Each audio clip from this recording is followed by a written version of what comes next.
Fala, filhotes, vocês estão vivos? No vídeo de agora nós vamos falar um pouquinho sobre Rosa Luxemburgo. Ela que viveu de 1871 a 1919, né? E segundo ela, a greve de massas resulta de condições sociais com inevitabilidade histórica. O contexto na ideologia é o socialismo revolucionário, o foco é a greve de massas. Antes, em 1826, a primeira greve geral no Reino Unido é declarada em resposta à tentativa dos donos das minas de reduzir o salário dos trabalhadores.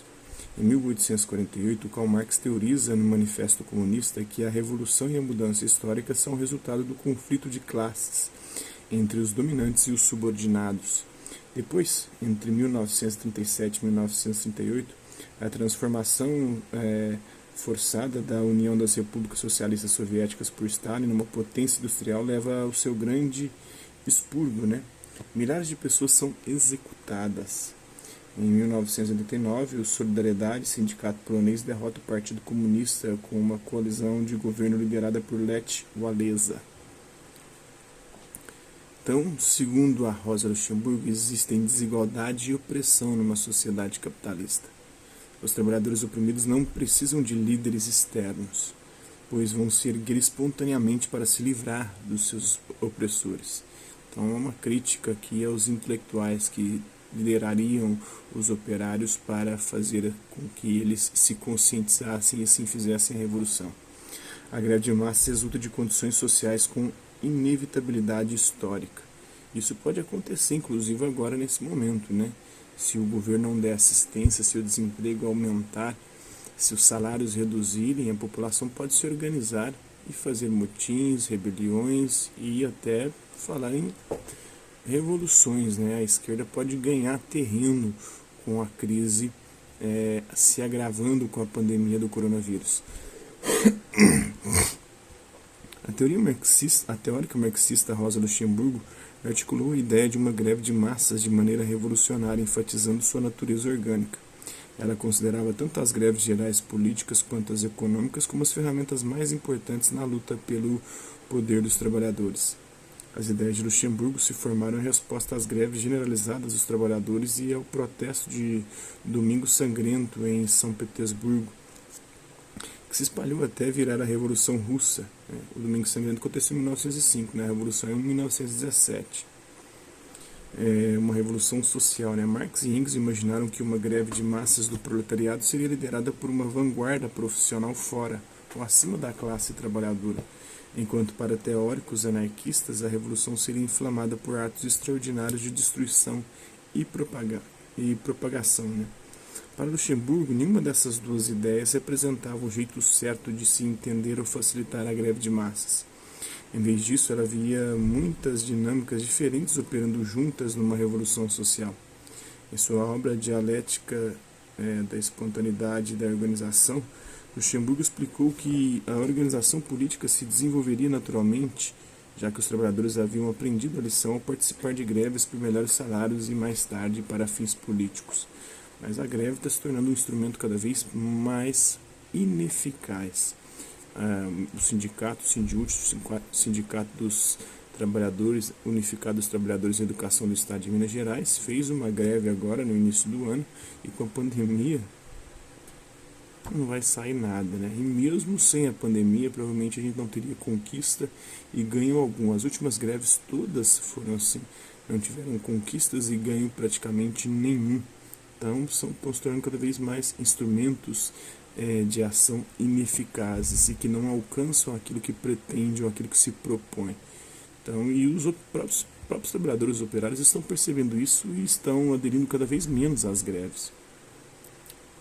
Já foi um instrumento de pressão política muito forte no passado. Atualmente, a revolução seria autoexplicativa às massas participantes.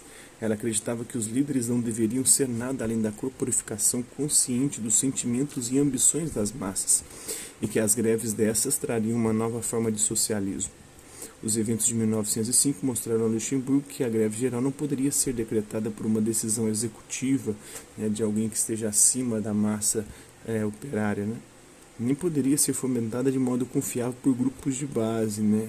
Aí já uma crítica às comunidades eclesiais de base que existiram aqui no Brasil, ligadas à Igreja Católica, à teologia da libertação e à filosofia da libertação, a própria esquerda, o próprio PT, né?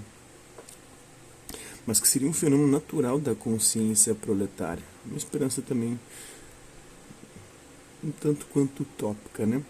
Era um resultado inevitável das realidades sociais, especialmente a aprovação do povo trabalhador sendo forçado para sobreviver a ter empregos árduos e mal pagos nas novas indústrias da Europa Central e da Rússia. Acho meio complicado, meio difícil isso, né? Assuntos relacionados aí com a Rosa Luxemburgo, Karl Marx, o Eduard Bernstein, Vladimir Lenin, Joseph Stalin, Leon Trotsky, né? Lech Walesa fundou Solidariedade na Polônia em 1980. O sindicato independente usou greves para melhorar a vida dos trabalhadores, e essas greves foram o catalisador da mudança política e foi o que também acabou inspirando a crença de Rosa Luxemburgo, né? Só sobre o avanço dos trabalhadores. Luxemburgo acreditava que a pressão do proletariado descontente contra o poder militar e o controle financeiro do Estado explodiria em greves com e sem sucesso, culminando numa paralisação espontânea. Isso traria à tona os objetivos dos trabalhadores e transformaria a liderança do partido, ao mesmo tempo que avançava a revolução contra o capitalismo.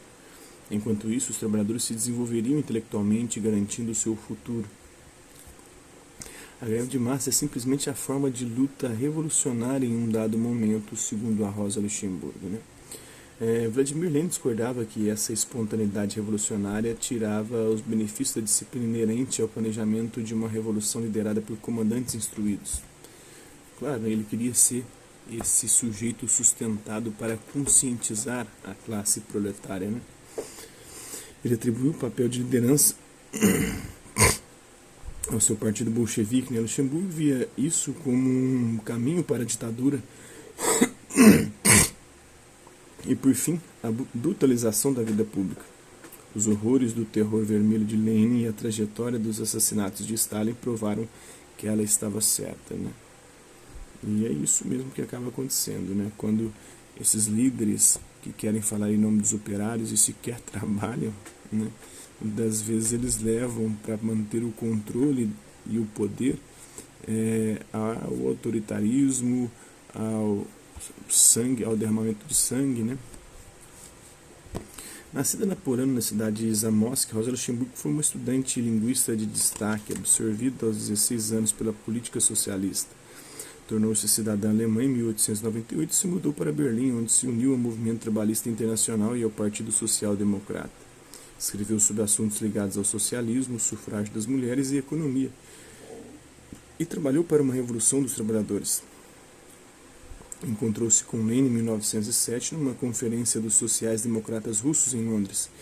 Depois de ser presa em Breslau em 1916, formou a Spartak-Bund, a Liga Espartaquista, uma organização política secreta. Em janeiro de 1919, durante atividades revolucionárias em Berlim, Luxemburgo foi perseguida por oficiais do exército e morta. Seu corpo foi jogado no canal Landwehr e foi recuperado meses depois, né? As principais obras dela, de 1904, Questões de Organização, de 1906, Greve de Massas, de 1913, A Acumulação de Capital, e de 1915, Junius Brochure. Então é isso aí, espero que vocês tenham gostado do vídeo. Quem gostou, dá um like, quem não gostou, dá um dislike. Quem se interessar pelo conteúdo do canal, só se inscrever e ativar o sininho para dar os próximos vídeos e as próximas notificações. É isso aí, hasta lá vista, até a próxima.